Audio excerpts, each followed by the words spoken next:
ಸರ್ಕಾರದ ಸುಗ್ರೀವಾಜ್ಞೆ ಇದ್ರೂ ಕೂಡ ಡೋಂಟ್ ಕೇರ್ ರೀತಿಯಲ್ಲಿ ಮೈಕ್ರೋ ಫಿನಾನ್ಸ್ಗಳು ವರ್ತಿಸ್ತಾ ಇದ್ದಾವೆ. ದಬ್ಬಾಳಿಕೆಗೆ ಇದೀಗ ವೃದ್ಧ ದಂಪತಿ ಬೀದಿ ಪಾಲಾಗಿದ್ದಾರೆ. ಮೈಕ್ರೋ ಫಿನಾನ್ಸ್ ದಬ್ಬಾಳಿಕೆಗೆ ಮನೆಯಿಂದ ಹೊರ ಹಾಕಿ ನೋಟಿಸ್ ಅನ್ನು ಅಂಟಿಸಿದ್ದಾರೆ ಸಿಬ್ಬಂದಿ. ದಾವಣಗೆರೆ ಜಿಲ್ಲೆ ಹರಿಹರ ನಗರದ ಹಮಾಲರ ಕಾಲೋನಿಯಲ್ಲಿ ನಡೆದಿರುವಂತಹ ಘಟನೆ ಇದು.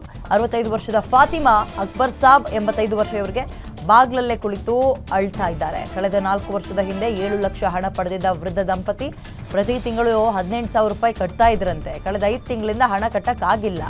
ಈಗ ಮನೆಗೆ ಬೀಗ ಹಾಕಿದೆ ಮೈಕ್ರೋ ಫಿನಾನ್ಸ್ ಸಿಬ್ಬಂದಿ.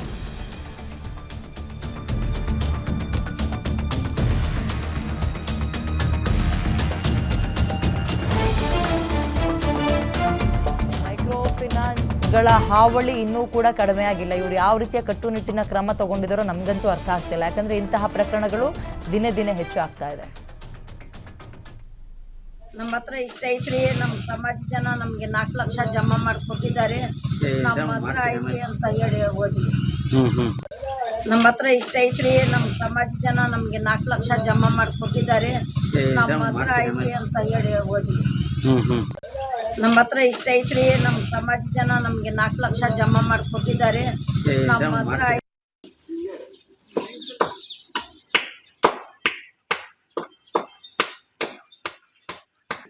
ಈ ಥರ ಜನ ಏನಿಲ್ಲ ಸರ್, ನಾವು ಕರ್ನಾಟಕ ರಕ್ಷಣಾ ಅಧಿಕಾರಿ ಮೊನ್ನೆ ನಮ್ಮ ಗಮನಕ್ಕೆ ಬಂತು.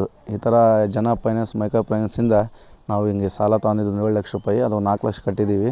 ಈ ಥರ ನಮ್ಮನ್ನ ಏಕಾಏಕಿ ಬಂದವರು ನೋಟಿಸ್ ಹಚ್ಚಿ ಹೊರಗಡೆ ಹಾಕ್ಬಿಟ್ಟಿದ್ದಾರೆ. ನಮ್ಮ ಮಕ್ಕಳು ಸಮೇತ ಎಲ್ಲ ನಮ್ಮ ಬಿಟ್ಟು ಹೋಗ್ಬಿಟ್ಟಿದ್ದಾರೆ. ಈಗ ಅವರಿಬ್ಬರು ಇಳಿ ವಯಸ್ಸು, ಇವು ಅಜ್ಜಿಗೆ 86 ವರ್ಷ, ಅಜ್ಜಿಗೆ ಒಂದು 75 ವರ್ಷ. ಆ ಅಜ್ಜಿ ಈ ಒಂದು ಟೆನ್ಷನ್ಗೆ ಇವತ್ತು ಪ್ಯಾರಲಿಸ್ ಮೊನ್ನೆ ಅಟ್ಯಾಕ್ ಆಗಿ ಅವ್ರು ಎಲ್ಲೂ ಜಾಗನೇ ಇಲ್ಲ, ಬೀದಿಯಲ್ಲಿ ಮಲಗ್ತಿದ್ದಾರೆ. ಇಂಥ ಒಂದು ಚಳಿ ಮಳೆಯಲ್ಲಿ ಇವತ್ತು ಬೀದಿಯಲ್ಲಿ ಮಲಗ್ತಿದ್ದಾರೆ. ಈ ಥರ ಯಾವುದೇ ರೀತಿ ಒಂದು ಅಮಾನ್ಯ ಕೃತ್ಯ ಅಂತಕ್ಕಂಥದ್ದು ಈ ಥರ ಆಗಬಾರ್ದಿತ್ತು. ಇವರು ಹೋಗಿದಂತೆ ಬ್ಯಾಂಕಿಗೆ ಇಷ್ಟೇ ನಾವು ಅಮೌಂಟ್ ಕಟ್ತೀವಿ, ಸೆಟ್ಲ್ಮೆಂಟ್ ಮಾಡ್ಕೊಳ್ರಿ ಅಂತಂತೆ. ಆದವರೆಲ್ಲ ನೀವು 10 ಲಕ್ಷ 5,000 ಕಟ್ಟಲೇಬೇಕು ಅಂತೇಳಿ ಬ್ಯಾಂಕ್ನಲ್ಲಿ ಇದು ಮಾಡೋದಕ್ಕೆ ಅವರು ಭಾಳ ತುಂಬ ಕಷ್ಟದಲ್ಲಿದೆ ಸರ್. ದಯಮಾಡಿ ಸಂಬಂಧಪಟ್ಟಂಥವ್ರು ಅವ್ರೇನು ಮನೆ ಬಾಗಿಲನ್ನು ತೆಗ್ಸಿ ಅವ್ರು ಒಳಗೆ ಹೋದರೆ ಹೆಂಗೋ ಮುಂದಿನ ಜೀವನ ನಡೆಸ್ತಾರೆ. ಅವರು ಮಕ್ಕಳು ಕೂಡ ಬಿಟ್ಟು ಹೋಗಿ, ಆ ಮಕ್ಕಳು ಮಗ ಮತ್ತು ಮಗಳು ಇಬ್ಬರು ಬಿಟ್ಟು ಹೋಗ್ಬಿಟ್ಟಿದ್ದಾರಂತೆ. ಹಂಗಾಗಿ ಊಟಕ್ಕೆ ಸಮೇತ ತೊಂದರೆ ಆಗ್ತದೆ. ಅಕ್ಕಪಕ್ಕದ ಮನೆ ಊಟ ಕೊಡ್ತಾಯಿದ್ದಾರೆ ಅವರಿಗೆ. ಅದ್ರ ಅವ್ರದ್ದೇನು ಜೀವನ. ಅದ್ರ ಜೊತೆಗೆ ಮತ್ತೇನು BP ಶುಗರ್ ಬೇರೆ ಇದೆ ಅವರಿಗೆ. ಆ ಗುಳಿಗೆ ಸಮೇತ ನುಂಗೋಕ್ಕಿಲ್ಲ. ಮತ್ತು ಪ್ರತಿಯೊಂದು ಆಧಾರ್ ಕಾರ್ಡ್ ಆಗಿರ್ಬೋದು, ಪ್ರತಿಯೊಂದು ಮನೇಲಿ ಒಳಗಡೆ ಇದ್ದಾವೆ. ಹುಟ್ಟು ಬಟ್ಟೆಲ್ಲ ಹೊರಗೆ ಹಾಕಿದ್ದಾರೆ ಅವ್ರನ್ನ ಅಂತ. ಇಂಥ ಒಂದು ವ್ಯವಸ್ಥೆಯಲ್ಲಿ ಈ ಒಂದು ಕಾಲಘಟ್ಟದಲ್ಲಿ ಈ ಥರ ಆಗ್ತಿದೆ ಅಂದರೆ ನಮಗೆಲ್ಲ ಒಂದು ನಾಚಿಕೆಯ ಸಂಗತಿ ಅಂತಕ್ಕಂಥದ್ದು.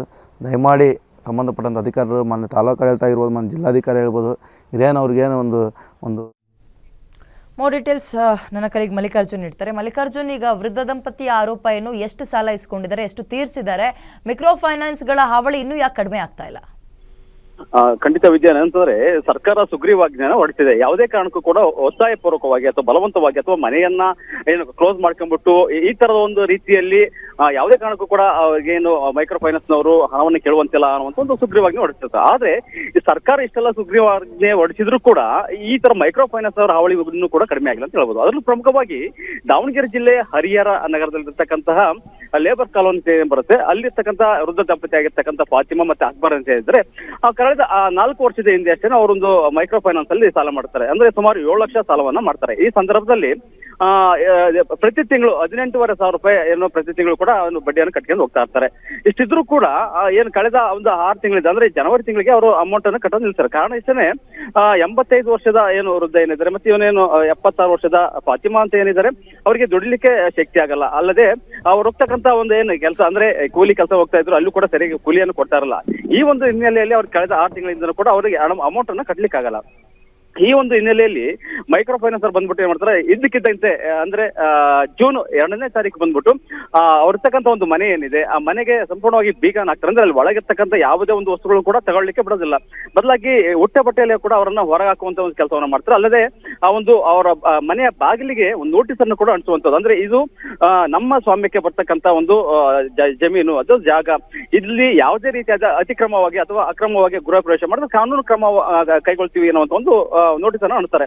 ಅಂದ್ರೆ ಕಳೆದ 1 ತಿಂಗಳಿಂದನೂ ಕೂಡ ಅವರು ಮನೆಯ ಹೊರಗಡೆಗೆ ಅಂದ್ರೆ ಏನು ಬಾಗಿಲಂತ ಏನಿದೆ ಅವ್ನ ಕಟ್ಟೆ ಮೇಲೆ ಕೂತು ಜೀವನ ಮಾಡುವಂತ ಪರಿಸ್ಥಿತಿ. ಅಂದ್ರೆ ಈ ಮಳೆಗಾಲ ಇದೆ, ಮಳೆಗಾಲವಂತ ಸಂದರ್ಭದಲ್ಲಿ ಮಳೆ ಚಳಿ ಎಂದನೆ ಒಂದು ಕಟ್ಟೆ ಮೇಲೆ ಕೂತು ಜೀವನ ಮಾಡುವಂತ ಪರಿಸ್ಥಿತಿ. ಅಂದ್ರೆ ಸ್ಥಳೀಯವಾಗಿ ಕೂಡ ಅಲ್ಲಿ ಇರ್ತಕ್ಕಂಥ ಜನರು ಪ್ರತಿನಿತ್ಯ ಊಟನ ಕೊಡ್ತಾರೆ. ಆದ್ರೆ ಈ ಒಂದು ವಯಸ್ಸಾದ ಸಂದರ್ಭದಲ್ಲಿ ಅವರು ಅದೇ ಒಂದು ಮನೆಯಲ್ಲಿ ಜೀವನ ಕಳಿಬೇಕು, ಜೀವನವನ್ನ ಮಾಡಬೇಕು ಅನ್ನುವಂತ ಒಂದು ಆಸೆ ಇರುತ್ತೆ. ಈ ಒಂದು ಕಾರಣಕ್ಕೋಸ್ಕರ ಒಂದು ಸಾಲವನ್ನ ಮಾಡಿರ್ತಾರೆ. ಆದ್ರೆ ಈ ಅದೇ ಒಂದು ಮನೆ ವಿಚಾರಕ್ಕೆ ಸಂಬಂಧಪಟ್ಟಂತೆ ಈಗ ಮನೆಯಿಂದ ಹೊರ ಹೋಗುವಂತ ಒಂದು ಪರಿಸ್ಥಿತಿ ನಿರ್ಮಾಣ ಆಗಿದೆ. ಒಟ್ಟಾರೆಯಾಗಿ ಈ ಸಂಬಂಧಪಟ್ಟಂತೆ ಏನು ಅಧಿಕಾರಿಗಳು ಒಂದು ಸೂಕ್ತವಾದ ಕ್ರಮವನ್ನು ಕೈಗೊಳ್ಳಬೇಕಂತ ಅಂದ್ಬಿಟ್ಟು ಇದೇ ಸಂದರ್ಭದಲ್ಲಿ ಏನು ಸ್ಥಳೀಯರು ಆಗ್ರಹಿಸಿದ್ದಾರೆ. ವಿದ್ಯಾ, ಧನ್ಯವಾದ ಡೀಟೇಲ್ಸ್ಗೆ.